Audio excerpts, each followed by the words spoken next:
Gaano ka Madam Chair, pwede Yes, and Rafi. Kasi may nakita ako dito sa kanyang salin na marami siyang dump truck at helicopter. Right? You own this?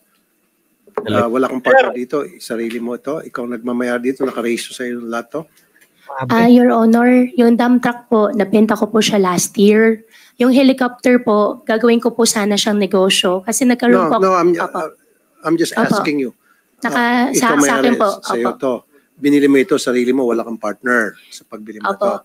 Okay. Yeah. Kasi dito kasi sa yung income tax as mayor, hindi kaya mong bumili nitong mga dump truck at helicopter kasi 500,000 lang ang declared mo na income dito. Tama? Okay. So, siguro, doon sa business mo, nakadeklara to. For sure. So, magkano sweldo mo doon sa negosyo? Your Honor, hindi po siya sweldo. Binibigyan po ako ng tatay ko po. In fact, yung helicopter po, partial po ng pinagbayad ko po doon sa helicopter po ay galing po sa tatay ko po. Kaya nga po, lahat ng income mo dapat na pumapasok sa'yo, dapat deklarado sa BIR yan at binabayar mo ng tax para malalaman kung saan galing yung pera na pinambili mo rito. Kasi right now, I don't see any documentations na ma-justify itong malaking amount na sabi mo wala kang partner, mag-isa ka lang, pangalan mo, na paano mo nabili ito? Saan pera nanggaling to? Siyempre sabi mo sa negosyo mo. Now, nagbabayad ka ba ng tax doon sa negosyo na pinagkakitaan mo? Meron ba, Madam Chair, pwede ba tayong humingi ng dokumento sa BIR kung meron na para magkaroon siya ng ganung kalaking amount na makabili siya ng dump trucks, 1, 2, 3. Makabili pa siya ng mga motor vehicles and helicopter. Yes, and Rafi. Actually, nandito ang BIR. Baka gusto nilang sagutin yung tanong, sagutin din yung tanong ninyo. BIR, meron ba tayong, makakuha ba kami ng dokumento pertaining to this na she was able to acquire all these expensive vehicles and of course, helicopter? Attorney Tibayan, or yes, please. Good morning po. Yes, we can request that, Madam Chair. If we may lang po, since it's covered under Section 270 of the Tax Code, may we request from the Mayor a written consent allowing us to provide this committee the requested documents po. So Mayor, pwede nyo bang bigyan ng written consent ang BIR para ma-issue nila sa komite kasama si Sen. Rafi yung hinihinging dokumento? Opo, Madam Chairman. At yung pera po na pinagbili ko po dun sa helicopter po ay galing po sa tatay ko po. Okay. Ano po ang trabaho ng tatay mo? Bakit mayaman siya at marami siyang pera? Yung tatay ko po, meron po siyang embroidery po dito sa Pilipinas at may negosyo po siya sa China. Okay. So, BIR, pwede ba tayo pwede natin makita yung income tax o kung nagbabayad ba ng tax itong papa niya dun sa kanyang embroidery na para magkaroon ng perang pamana dito kay Mayor Go at pambili niya ng kung ano-ano pa mga luho or mga helicopters? Attorney Tibayan? Including po yung father niya, yung tax returns ng father niya. Well, the father siguro must be here, right? Yes po. Okay. So Mayor Go, so sabi mo may embroidery. Saan po yung embroidery factory? Is that a factory? Yes po, Your Honor. Anong pangalan? QJJ Embroidery po. Nasa Marilao, Bulacan. Marilao, Bulacan. Okay. Ilan ang empleyado po nito? Hindi po ako yung nagmamanage po dun eh. Pero sigurado po ako may empleyado po doon. Okay. Marami po. So siya po ang nagbigay ng kapital sa inyo? Yung tatay ko po, nagbibigay po siya ng pera po sa akin. Magkano po yung mabinibigay ng pera sa iyo? Hindi po siya in a monthly basis po, Your Honor. Pero yung capitalization, di ba nakapagbigay siya kaya ka nakapagpatayo ng mga iba't ibang negosyo? Yung embroidery po ang nagmamanage po is yung tatay ko po. 14 years old pa lang po ako, nag-umpisa na po ako maghanap buhay, magtrabaho. At every now and then po, binibigyan po ako ng tatay ko po. Pero nagbigay sa iyo ng malaking pera, big chunk of money, binigyan ka ng father mo. Kaya yun ay nagamit mo para i-invest sa mga negosyo mo. Opo, Your Honor. Pero hindi po siya biglaan. Unti-unti nagbibigay po siya sa akin. Okay, was that declared to the BIR? Those unti-unti money hanggang sa lumaki at naging enough para makapagpundar ka ng negosyo? Kasi dapat pag nagpundar ka ng negosyo, dapat masabi mo doon kung saan ang source noon. Opo, Your Honor. Ang understanding ko po, since hindi po siya income, kaya hindi ko po siya dineclare po. But that has to be declared BIR, di ba?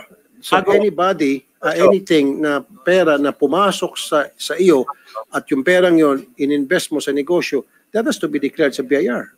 Attorney Tibayan. Attorney? Yes po, basta may income po na re-receive, no? Even if at the end of the day, marami expenses, nag-file pa rin po dapat. Okay. And Sen. Rafi, may tanong din si Senate President Pro Tempore dun sa isang sagot ni Mayor Alice kanina. Yeah, ano yung negosyo ng, with the permission of Senator Tulfo, Madam Chair? Go ahead. Ano negosyo ng tatay mo sa China? Fabrics po. Ano po? Fabrics, tela. Fabrics. Opo, may Magkano embroidery din kinikita po. niya? Your Honor, hindi na po niya natidisclose po sa akin. Okay, magkano binibigay sa'yo ng tatay mo? Sino mo nagbibigay ang tatay mo sa'yo? Opo, nagbibigay po siya sa akin. Umpisa po, 14 years old po ako. Every now and then po, nagbibigay po siya sa akin Magkano ng pera. binibigay sa'yo? Minsan po, 500,000, minsan 1 million, minsan 2 million. Gaano kadalas Depende yung po. 500,000? Gaano kadalas yung sa million? Your Honor, as much as ayaw ko po talaga sagutin yung hindi ko po alam.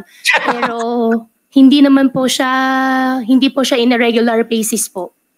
Like ilang beses? Gaano kadalas siya magbigay? Since 14 years old ka? Opo, Bibigyan since siya 14 years old po ako. Negosyante ka na no 14 years old ka? Binibigyan.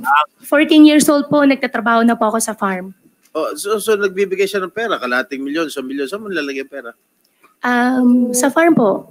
In fact nga po, na kwento ko po kay Ma'am Karen kahapon.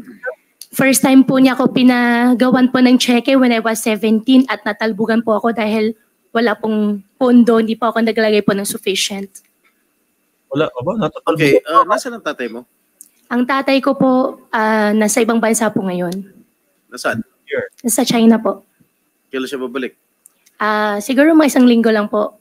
Sigurado kong babalik? Every now and then naman po, labas-pasok naman po siya dito sa Pilipinas. Okay, Mayor, meron lang akong tatanong. Sana sagutin mo ang Opo. buong katotohanan. Sino nag-operate o nagmamanage ng Pogo before you became Mayor? Milyon. Your Honor, ang nag-ooperate, ang nagmamanage po ay yung mga Chinese po.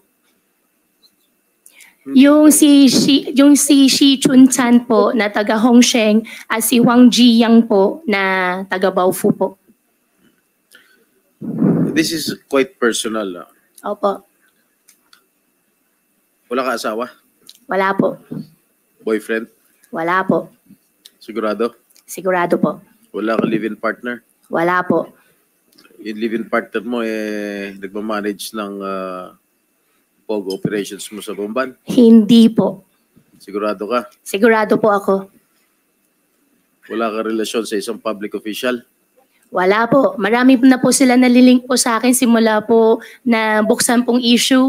Sobrang dami na po nila nililink po sa akin pero wala pong partner, wala pong... Paano nililink sa'yo? Romantically? Or what not? Yes po, Your Honor. Si Mayor, ha? Sino? Si Banat Bay daw. Huwag na po natin pag-usapan. Hindi. No, because this is not a laughing matter because I have received a very reliable information that you have a live-in partner that manages the Pogo operations in your town. Your Honor, hindi po, wala pong katotohanan po yun. Kahit nga po ipalabas niyo po sila, magharap po kami, hindi po yun totoo. Mayor din, kapwa mo mayor. Sino po, Your Honor, sino po kaya siya? Para masabi ko naman po sa kanya na hindi po totoo yun. Pag idadivulge ko, syempre, di-deny mo. Hindi naman po kasi Mayor totoo. sa isang bayan sa norte. Opo. May kilala ka ba? Norte po, marami po ang kakilalang mayor po ng Norte po. Sa Pangasinan. Pangasinan, meron po. Alam ko na po yung nilink niyo po sa akin. Hindi ako naglilink sa'yo. Wala akong ano. Pero wala pong katotohanan. Hindi po Sino totoo. ba yun nililink sa'yo? Kayo na lang po magsabi sa akin, Your Honor. Para sigurado baka mamaya madamay pa po sila kung magme-mention po ako ng pangalan. Magsasalita naman po ako Ikaw ng totoo. nagsasabi, kilala mo na kung sino yung nililink ko sa'yo. Sino, sabihin mo kung sino. Yeah. Basta, Your Honor, wala pong boyfriend, wala pong partner po. Then, sino Madam Chair. ngayon na pinapahiwatig mo na sino yung nalilink sa'yo. Kinikilig si Your Mayor. Honor, yung nagsabi po sa inyo na possible siya po yung nalilink po sa akin na mayor, pwede ko po ba malaman kung sino po siya? Para tama po yung isa po na sa isip ko po. Mayor nga ng At pogi po Pangasinan. ba siya? Ha? Pogi naman po siya. Hindi ko na makilala eh. Yung po nagkwento po As sa Sen inyo. Jinggoy said, hindi po laughing matter ito. Apo. Madam Sorry Chair. po. And Sen Jinggoy, I think Sen Rafi would like to interject. Singit Will allow Sen One Rafi. second. Sen Jinggoy. Kasi alam ko na the reason bakit nabanggit yung mga mayor kasi that's connection. Importante po yan. It's not laughing matter really. Because Ang ginagawa lang din si Sen Jinggoy is establishing your connection. Lumawak yung connection mo kaya lumawak din yung negosyo mo. Now, aside from mayor, yaman din na pinag-usapan natin yung linkage. Nalilink ka sa isang sa executive department, isang mataas na opisyal. Did you know that? Pero alam mo yon na isang mataas na opisyal sa executive nalilink ka doon. Hanggang paalam. Your Honor, hindi ko po alam. Ngayon ko pa lang po siya narinig. You sure? Apo. Sure po. Thank you, Sen Rafi. Thank you. Sen Jinggoy? okay, sino? Sabihin mo na sa akin kung sino. May alam ka, sabihin mo na rito sa committee. Your Well, Honor, kaya ako binibring out ito. Because the reports that I received is that your partner, yung nalilink sa yung mayor ng Pangasinan, is the one managing and operating your Pogo business. Alright? Oh. Wala akong pakialam sa mga relasyon ninyo. I do not care kung may relasyon kayo, so be it. Wala akong pakialam. Your Honor, wala po akong alam na may mayor po na nakalink po sa akin. Gawa po ng siya po ay nag-ooperate po ng Pogo business po. At wala rin po akong Pogo business po, Your Honor. Pangasinan. Di ba may lupa ka rin sa Bamban? Meron po. Tinayo mo ng Pogo? Your Honor, hindi po siya Pogo lahat. Bago po ako nag-divest po, Your Honor, yan po isang mixed-use development po. Meron pong mall, meron pong residential. At yung May Pogo, Pogo rin. yung Pogo po, second and third and fourth floor lang po. Kaya nga, meron pa rin. Bago po ako nag-divest po, Your Honor, at after po ako nag-divest po, doon po nagkaroon po ng yung ZY po na second, third, and fourth floor po. Okay, marunong ka mag-Chinese? Ano Chinese name mo? Wala pa akong Chinese name po. Wala kang Chinese name? Opo. Bakit nung previous hearing di mo kilala yung nanay mo? Your Honor, yung biological mother ko po ay si Amelia Lial po. Still alive? Your Honor, honestly po, bago po nangyari to, masama yung loob ko po sa kanya. May masama At sa nangyari po na to, sa nangyari po itong Senate hearing, nananawagan po ako, sana po makita ko na po siya. So you haven't seen your biological mother? Hindi po. So sino nagpalaki sa'yo? Yung tatay ko po. Tatay mo lang? Tatay ko po at partner po niya. Partner? Opo. Partner ng tatay mo? Opo. Nasa Okay,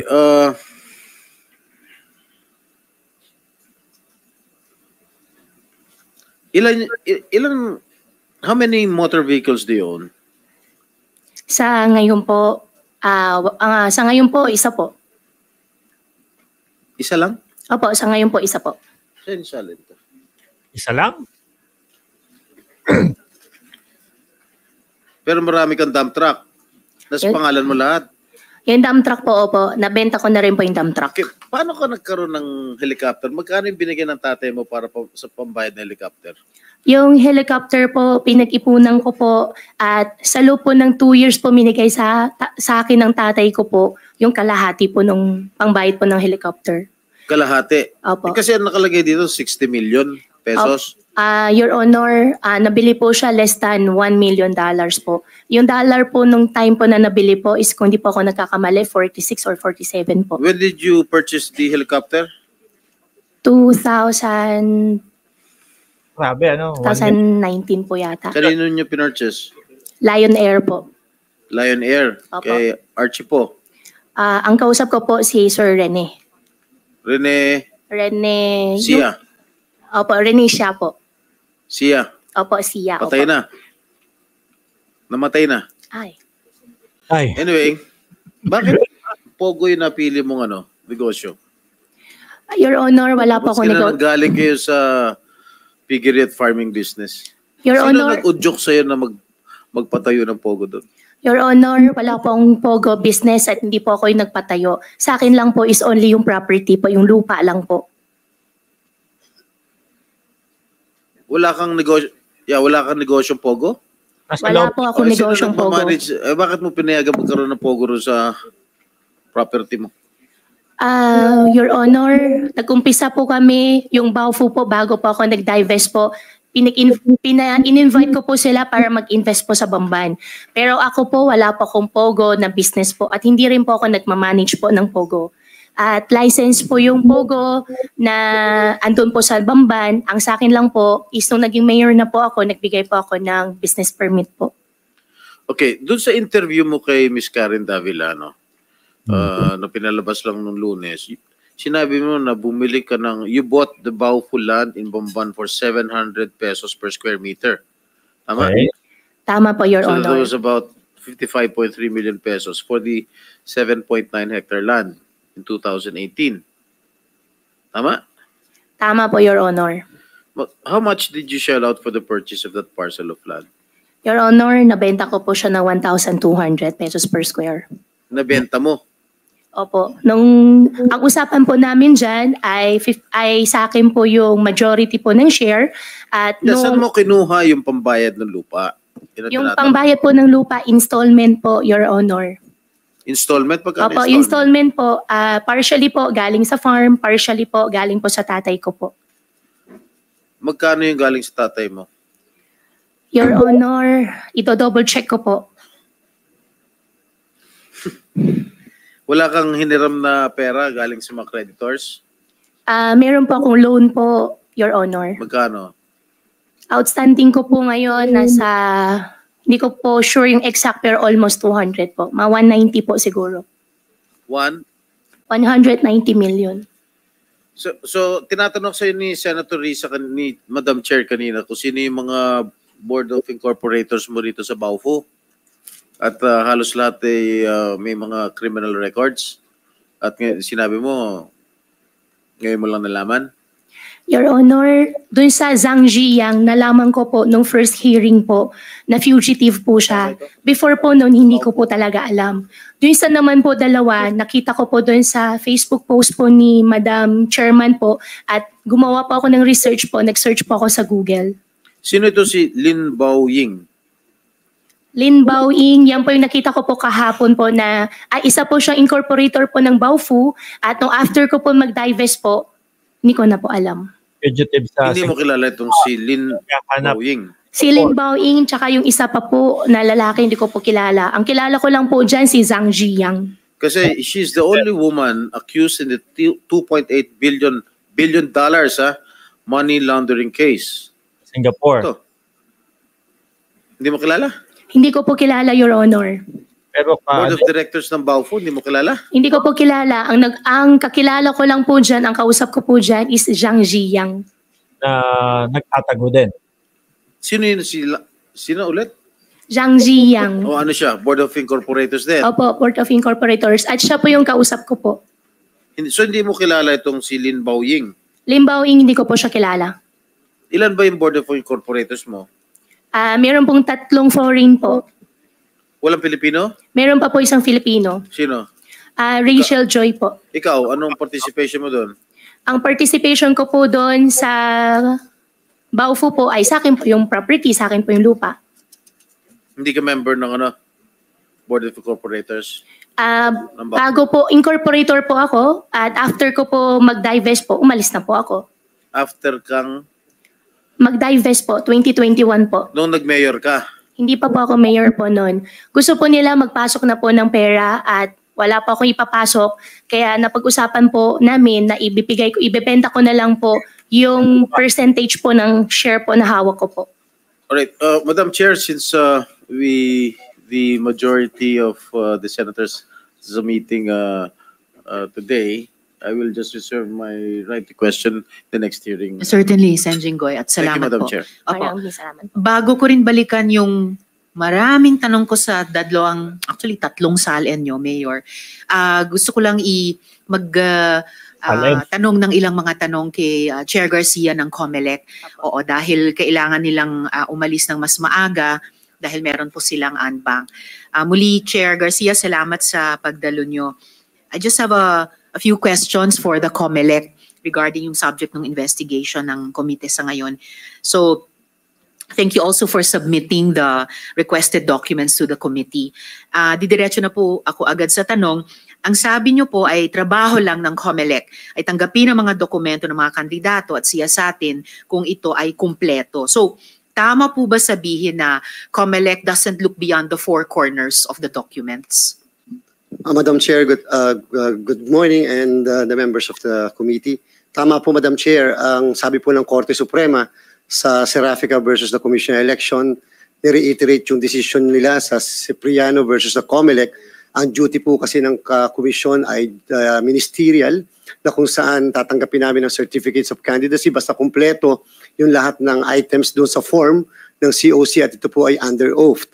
Ibig sabihin po, wala po kaming power to request additional documents because hindi po kami pwedeng mag-reject o mag-reject ng filing of the certificates of candidacy. Kahit pa nga yung mismong tao nagpa-file, maaari sa harap pa lang ay pwede niyang ma-question, wala po kaming discretion. Hindi po namin alam, Madam Chair, yung background ng bawat isang kandidato na nagpa-file ng kanilang certificates of candidacy. Well, naintindihan ko naman po yan, Chair, based on the presumption of regularity in the performance of duties dahil ang birth certificate, ang passport, issued naman ng government agencies. Pero paano po sa ganitong klaseng mga kaso na ang daming butas ng birth certificate? What do we do in the face of mounting evidence, not just in the case of Mayor, but that Filipino citizenship can be for sale? Tingin nyo po ba nagwawarant ito ng ilang mga pagbabago sa election law natin? At kung oo, ano-ano kaya ang mga ito? Tama po, Madam Chair. Maraming salamat po. Sana po kami bigyan ng discretionary authority kasi madami po mag-aaway ng mga kandidato at mga local COMELEC namin pag magpa-file ng certificates of candidacy. Pero pwede naman po na baguhin natin yung pong Section 74 ng Omnibus Election Code kung saan na andun po kasi yung lahat ng items na dapat na nakalagay sa form ng Certificate of Candidacy at sana po maglagay din yung batas kung magkakaroon ng pagbabago ng mga karagdagang dokumento na pwedeng i-attach sa ating pong Certificate of Candidacy. Halimbawa po, ang birth certificate, pwede na pong pagsimulan yan ng lahat ng mga informasyon katulad sa age, katulad sa residency, at katulad po sa citizenship. Pero dapat din po natin maunawaan, yun po ang kadahilanan kung bakit yung kapangyarihan ng COMELEC to motu proprio disqualified candidates ay limitado lang po sa nuisance candidacies. Pero kapag po ang pinag-uusapan, Madam Chair, ay ang qualification or eligibility based on age, citizenship, residency, registration as a voter, literacy, able to read and write, at yung iba pa nga po, 3 consecutive term limitations, sabi ng Castillo versus the COMELEC, ay ito po ay hindi pwedeng motu proprio ng COMELEC. Kinakailangan merong formal na petition na ipa-file sapagkat yung issue po, Madam Chair, na citizenship, medyo komplikado po yun, hindi pa pwedeng sa birth certificate lang. It may appear sa birth certificate na ikaw ay Filipino, your father and mother are both Filipinos, pero yung pala yung lolo mo ay foreigners and therefore natatransfer yung mismong citizenship. Dito po kasi sa ating bansa, kapag pinag-uusapan ng citizenship, ay ang ating pong ina-apply na principle, yung principle of jus sanguinis, blood relationship. In the case of Grace Poe versus the Commission on Election, before the Honorable Chairperson had authored the law on the foundling, doon po ay nagkaroon ng presumption ng Korte Suprema sapagkat kinakailangan matrace muna yung mga magulang. Ano ba talaga ang citizenship para po yun ang nalilipat. In other jurisdictions, Madam Chair, katulad ng United States, hindi po sila kumikilala ng jus sanguinis principle. Jus soli po sila. Ibig sabihin, place of birth. Kaya mayroong mga ilang Pilipino doon nanganganak sa abroad para po yun ang citizenship. Yung po ang dahilan ng kung bakit complicated yung issue ng citizenship and it will require a formal hearing. Now, ngayon po na-expose itong mga ganitong klaseng bagay, sana po sa ating mga kababayan, ganung hindi pa man nababago yung batas, dapat po we have to be very vigilant. We have to file petition to disqualify and or cancel candidacy.